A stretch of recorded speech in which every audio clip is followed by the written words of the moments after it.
Os Estados Unidos têm atualmente 31,5 trilhões de dólares em dívida pública, apenas aquela detida pelo próprio governo federal. Isso nem sequer inclui os aproximadamente 3 trilhões de dólares em dívida estadual, ou os 17,1 trilhões de dólares em dívida das famílias, ou os 24 trilhões de dólares em dívida corporativa. Isso também se refere apenas aos Estados Unidos, que são a maior nação do mundo e, simultaneamente, a mais endividada. Mas isso representa apenas uma pequena parcela da dívida global total, que hoje ultrapassa 300 trilhões de dólares americanos. Esse número inclui tudo, desde trilhões de dólares em títulos do governo dos Estados Unidos até os 500 dólares devidos no cartão de crédito de alguém. É todo o dinheiro que foi emprestado de algum lugar para realizar algum tipo de atividade econômica, seja para financiar o desenvolvimento de infraestrutura nacional ou para comprar um PS5. Em média, o valor da dívida global equivale agora a quase 3 vezes o PIB global. A pessoa média viva no mundo hoje deve quase 40 mil dólares. O que é particularmente preocupante quando se lembra que a produção per capita média dessa mesma pessoa é de pouco mais de 10 mil dólares. Economistas e comentaristas têm opiniões muito diferentes sobre essa situação, variando de "não há com o que se preocupar" até "isso acabará com a economia global como a conhecemos". Geralmente, a realidade está em algum lugar entre esses dois extremos. A maioria dos economistas sensatos está preocupada com os níveis globais de dívida. Mas, desde que algumas coisas não deem errado, ela deverá ser sustentável, mesmo que cause alguns outros problemas. Uma das coisas importantes que as pessoas podem fazer individualmente é simplesmente compreender as funções da dívida e como ela se comporta de forma diferente nos níveis individual, nacional e global. Então, a quem devemos todo esse dinheiro? Uma carga de dívida 3 vezes maior que o PIB global pode ser sustentável? Existe alguma maneira responsável de reduzir essa dívida? E por fim, o que pode dar errado se não conseguirmos? A dívida em escala global se comporta de forma um pouco diferente da dívida em nível individual, em que alguém toma um empréstimo de outra pessoa e depois o paga ao longo do tempo.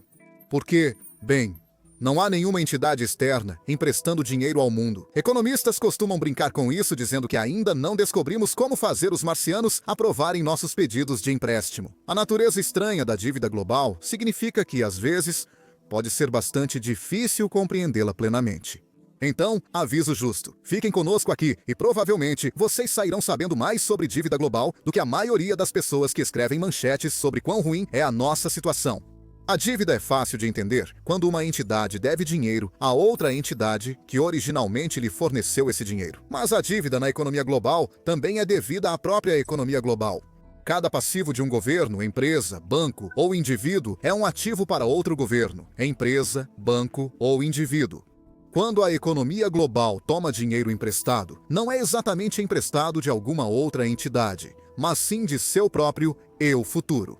Se simplificarmos completamente a dívida global e assumirmos que tudo é apenas um único empréstimo com um saldo devedor de 300 trilhões de dólares americanos, então, para aumentar esse saldo, precisaríamos gastar mais do que pagamos de volta nesse empréstimo. Se um indivíduo fizesse isso, poderia ser visto como irresponsável. Mas lembre-se, em escala global, para cada dólar adicionado a esse empréstimo, há um dólar igual adicionado a um ativo do outro lado do balanço patrimonial. Assumir mais dívida pode ser algo muito bom se for usada para investir em projetos que gerarão mais valor para a economia global no longo prazo. Quando economistas falam sobre dívida em escala econômica, geralmente a relacionam ao PIB, ou seja, usam a razão dívida sobre PIB. Essa é uma métrica muito útil para economistas, mas também é muito fácil de ser mal compreendida e pode soar mais assustadora do que realmente é. A dívida global total é agora 3 vezes o PIB global total, mas a dívida se acumula, enquanto o PIB é uma medição discreta feita ano a ano.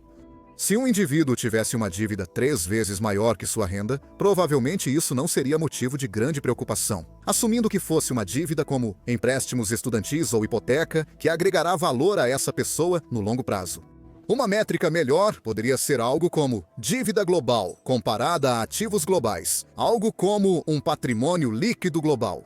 Isso é ótimo porque pode fazer vocês se sentirem um pouco melhor em relação à situação da dívida global. Mas também nos permite mencionar um número que nunca pudemos dizer neste canal antes. O total de ativos globais, ou seja, tudo, desde casas e carros até ações e criptomoedas, e sim, até os títulos e empréstimos que compõem a dívida global, tinha coletivamente um valor de cerca de 1 quadrilhão de dólares americanos em 2021. Isso significa que o patrimônio líquido do planeta, após subtrair essa recorde dívida global, é de cerca de 700 trilhões de dólares americanos. Então, no geral, estamos melhor do que jamais estivemos antes. Agora, economistas não costumam usar esse número. Para começar, é muito difícil calcular com precisão os valores dos ativos. Uma relíquia familiar pode valer muito mais para uma pessoa do que para outra. E é difícil determinar os valores de todas essas coisas em escala global. Assim, essa cifra de 1 quadrilhão de dólares americanos provavelmente está deixando de fora muitos ativos menores e menos líquidos também. Além das dificuldades de trabalhar com valores de ativos, economistas conseguem obter a maior parte do que precisam saber a partir dos dados do PIB. Por isso, focam neles. Mesmo que isso dê à pessoa média uma ideia equivocada sobre o que está acontecendo no mundo. O PIB é simplesmente a produção total de uma economia. Teoricamente, isso poderia ser medido somando-se o valor total de todos os bens e serviços produzidos para o mercado nessa economia a cada ano. Mas isso é muito difícil de fazer, pois exigiria colocar um economista no final de cada linha de produção, restaurante e escritório de construção da economia, algo obviamente inviável. Em vez disso, os economistas observam os gastos, pois se algo é produzido para o mercado o comprará de alguma forma. Isso é como um fotógrafo que trabalha com imagens negativas. Os detalhes que coletam são exatamente o oposto do que precisam, mas ainda assim conseguem usá-los para montar uma imagem detalhada do que está acontecendo. O PIB é igual à produção total, que é igual à demanda total do mercado. Essa demanda é dividida em consumo, investimento, gastos governamentais e exportações líquidas. Como estamos analisando a economia global como um todo, podemos ignorar as exportações líquidas, pois, novamente, por enquanto, não estamos fazendo comércio com os marcianos, então as exportações líquidas são zero. Nada está saindo da Terra e nada foi importado também.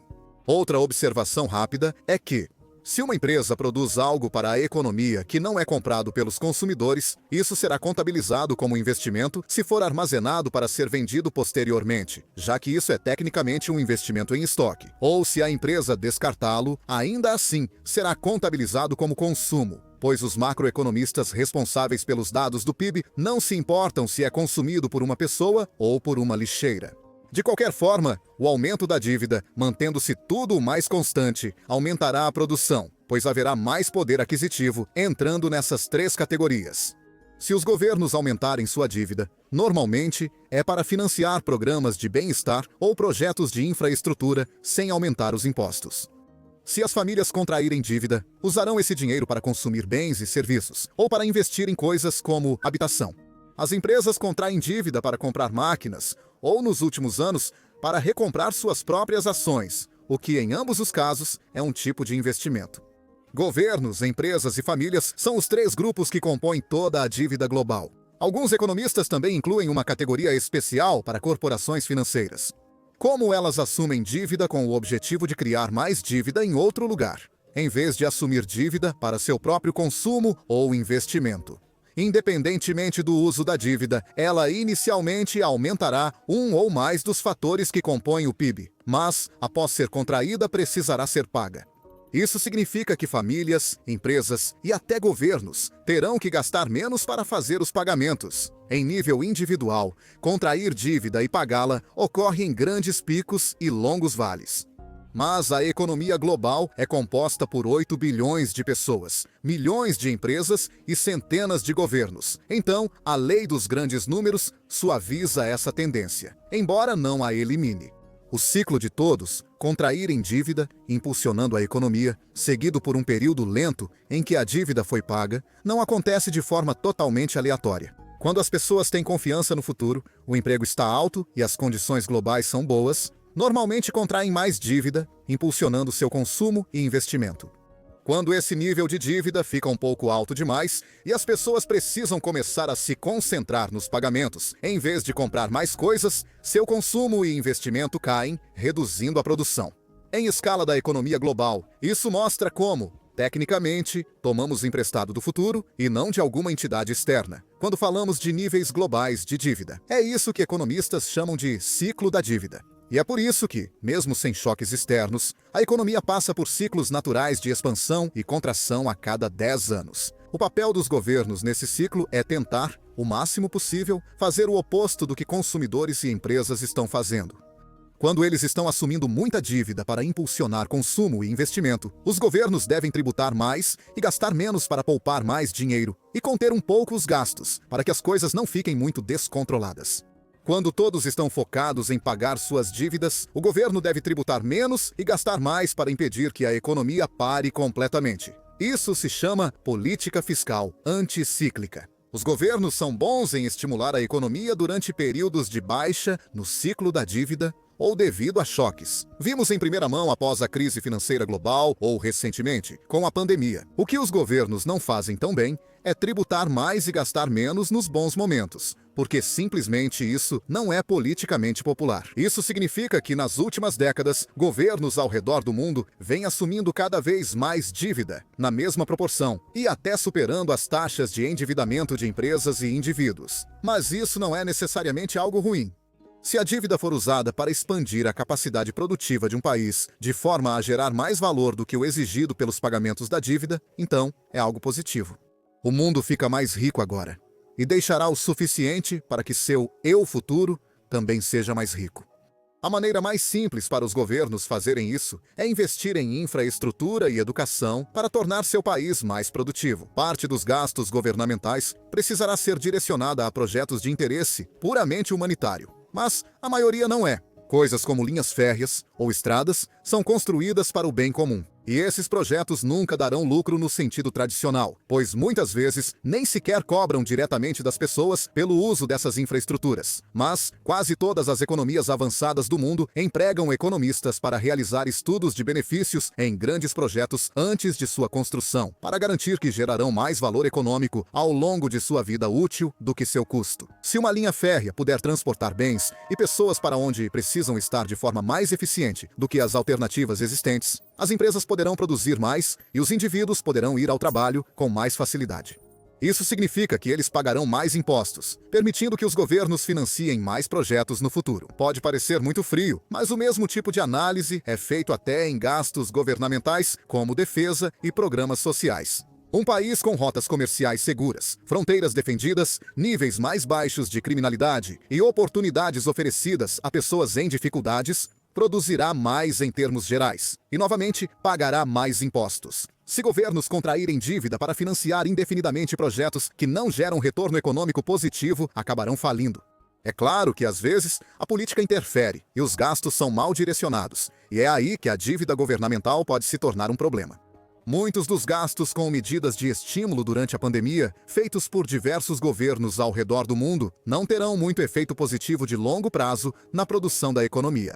Não quer dizer que essas políticas tenham sido um erro, apenas que tempos desesperadores exigiram medidas desesperadas. E essas políticas estavam mais focadas em evitar um colapso econômico no curto prazo do que em preparar a economia para o crescimento no longo prazo. A composição do PIB é, possivelmente, ainda mais importante para famílias e empresas, já que elas contribuem diretamente para consumo e investimento. Uma economia teórica poderia produzir um prato de macarrão para alguém comer, ou poderia produzir uma panela que seria usada para fazer mais macarrão. Ambos os itens têm valor, mas a panela manterá seu valor e continuará a ser contabilizada nos aproximadamente US$ 1 quadrilhão americanos em ativos ao redor do mundo. O macarrão, uma vez consumido, não tem mais valor algum. Portanto, a dívida contraída para comprar ativos é normalmente considerada dívida boa, enquanto a dívida contraída para consumo é dívida ruim. Pois não há como o macarrão gerar qualquer valor econômico futuro para pagar a dívida necessária para consumi-lo. Essa é a explicação simplificada. E a maior parte da dívida no mundo é usada para fazer compras de investimento. Isso significa que coisas produzidas agora continuarão a expandir o conjunto de US$ 1 quadrilhão em ativos que compõem a economia global e nos tornarão mais ricos. Tudo mais sendo igual, a economia global estaria em melhor situação, com US$ 1 quadrilhão em capital e 300 bilhões em dívida do que apenas com 7 bilhões em capital. porque todo esse excedente poderia estar proporcionando melhores empregos às pessoas, criando novas indústrias, impulsionando tecnologias e fazendo coisas que expandiriam a economia no longo prazo. Mas isso depende muito de garantir que esses investimentos sejam feitos em ativos que ajudem a aumentar a produção. O patrimônio líquido global, como proporção do PIB, aumentou cerca de 50% nos últimos 50 anos e 25% apenas nos últimos 20 anos. Nesse mesmo período, o PIB é mais de 10 vezes o que era em 1970. Agora, isso pode parecer algo bom, mas o que realmente significa é que os investimentos feitos pelo mundo nesses ativos de valor equivalente a US$ 1 quadrilhão americanos são 50% menos produtivos do que eram há 50 anos. Isso é especialmente verdadeiro nas economias avançadas, onde a riqueza cresceu muito mais rápido do que a produção. Assim, a dívida está aumentando, mas o valor real da economia está aumentando muito mais rapidamente, pelo menos no papel. O valor de qualquer coisa é determinado pelas forças da oferta e da demanda. Portanto, todo o valor acumulado no balanço patrimonial da economia global depende de quanto alguém está disposto a pagar por ele. Esse é o verdadeiro risco dos níveis mais altos de dívida global. Quando as coisas vão mal, o valor de mercado dos ativos pode cair muito mais rapidamente do que a dívida, que no longo prazo só perde valor mesmo se não for mais possível recuperá-la. Por exemplo, se a dívida for perdoada, algo que está acontecendo em muitos países ao redor do mundo agora. Ou se o devedor simplesmente não puder pagá-la. Uma boa maneira de pensar sobre a dívida global é em termos dos riscos que ela representa. Ela pode tornar os bons momentos melhores, pois a economia pode se expandir mais rápido e desenvolver mais projetos que, de outra forma, não seriam possíveis sem dívida. Mas pode piorar os momentos difíceis, porque os detentores da dívida querem seus pagamentos de volta, não importa o que aconteça. O atual nível de endividamento é alto em comparação com a produção, mas menor do que já foi no passado em relação à riqueza total do planeta. Isso é ótimo, desde que essa riqueza esteja sendo usada para gerar mais produção e oportunidades para a economia global, o que, infelizmente, não tem acontecido. Muitos dos ativos que mais se valorizaram nas últimas décadas têm sido ativos não produtivos, sobretudo imóveis. Todo o estoque imobiliário do mundo vale aproximadamente 350 trilhões de dólares americanos. Cerca de 250 trilhões disso, ou 2,5 vezes o PIB global, correspondem só à terra. E os 100 trilhões restantes são compostos pelos edifícios físicos construídos sobre essa terra. Se uma economia investe muito em pesquisa de novas tecnologias, com potencial para tornar a produção ainda mais eficiente, então, no longo prazo, esses investimentos ajudarão a gerar mais produção, aumentando a quantidade que pode ser reinvestida ou desfrutada como consumo. Se uma economia investe em terra, isso não altera a natureza fundamental dessa terra, apenas a torna mais cara. Terra mais cara significa que um dos fatores de produção, terra, trabalho e capital, se torna menos acessível, exercendo pressão para baixo sobre a produção. O investimento em imóveis também ocorre às custas de investimentos em outros ativos potencialmente mais produtivos. Muitos países em rápido desenvolvimento ao redor do mundo enfrentam sérios problemas com dívida hoje, porque seu crescimento estagnou e obter financiamento tornou-se muito difícil e caro.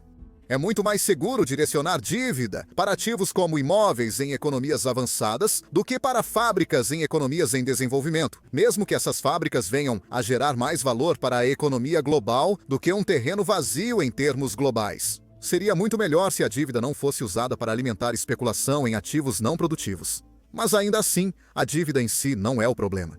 Embora, se ampliarmos para o nível nacional, torne-se importante perguntar: a quem devemos todo esse dinheiro? 95% de toda a riqueza, ou patrimônio líquido do mundo, incluindo os 300 bilhões de dólares americanos devidos em dívidas, pertencem a famílias. E os outros 5% pertencem a governos. Empresas, que são as principais responsáveis por criar valor na economia, possuem ativos. Mas essas próprias empresas pertencem a pessoas, diretamente, se elas possuem ações da companhia, ou indiretamente, se as possuem por meio de planos de previdência. Os 5% do patrimônio líquido global, controlados por governos, são compostos por reservas internacionais, imóveis públicos, empresas estatais, fundos soberanos de riqueza e, em casos muito raros, empréstimos concedidos diretamente pelo governo. Muitos governos, incluindo o governo federal dos Estados Unidos, têm riqueza negativa. A China detém a maior parcela da riqueza governamental global. principalmente sob a forma de reservas internacionais, terras e, como um caso raro, empréstimos que o próprio governo concede diretamente a outros países. Embora isso não tenha sido um grande sucesso para eles. A dívida global não é um problema, mas o uso que fazemos dela talvez seja. Embora possa parecer reconfortante dizer que, globalmente, devemos essa dívida apenas a nós mesmos, em qualquer outra escala isso não é verdade. O patrimônio líquido médio de uma pessoa na Terra é de cerca de 90 mil dólares americanos. Mas essa média é distorcida por um pequeno número de pessoas extremamente ricas. E isso pode ser um problema. Mas vamos fazer um vídeo inteiro sobre isso na próxima semana. Então não quero revelar muito aqui. Mas não deixe de se inscrever para não perder quando ele for lançado. Ou, se você preferir ouvir esses vídeos, disponibilizamos todos eles, bem como entrevistas completas com economistas de renome mundial em nossa página no Spotify. Obrigado por assistir, parceiro! Tchau!